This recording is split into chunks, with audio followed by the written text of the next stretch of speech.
12 KG এলপিজির দাম 28 টাকা কমিয়ে 1450 টাকা নির্ধারণ করা হয়েছে। অন্যদিকে অটোগ্যাস লিটারে 1.31 কমিয়ে 66.43 টাকা নির্ধারণ করেছে বাংলাদেশ এনার্জি রেগুলেটরি কমিশন। সোমবার সংবাদ সম্মেলনে নতুন দর ঘোষণা দিয়েছে বিইআরসি চেয়ারম্যান জালাল উদ্দিন আহমেদ। এ সময় উপস্থিত ছিলেন সদস্য সৈয়দা সুলতানা রাজিয়া, মিজানুর রহমান, আব্দুর রাজ্জাক প্রমুখ। নতুন দর সন্ধ্যা 6টা থেকে কার্যকর হবে, পরবর্তী নির্দেশ না দেওয়া পর্যন্ত বহাল থাকবে বলেও সংবাদ সম্মেলনে জানানো হয়। আমদানি নির্ভর এলপিজির আন্তর্জাতিক দর কমে যাওয়ায় কমেছে এলপিজি গ্যাসের দর।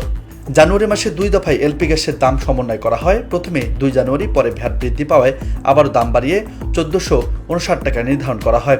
আর ফেব্রুয়ারি মাসে 19 টাকা বাড়িয়ে 1478 টাকা করা হয়েছিল। জানুয়ারিতে আন্তর্জাতিক বাজারে পণ্যটির দাম কমলেও ডলারের দর বেড়ে যাওয়ায় প্রথমে দর অপরিবর্তিত রেখেছিল বিইআরসি।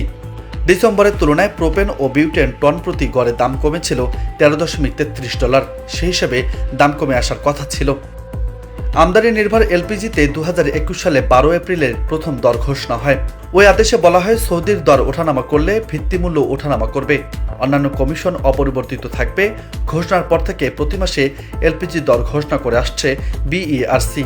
তবে অভিযোগ রয়েছে, কখনো বিইআরসি নির্ধারিত দরে বাজারে এলপিজি গ্যাস পাওয়া যায় না। নিউজ ডেস্ক, বার্তা 24।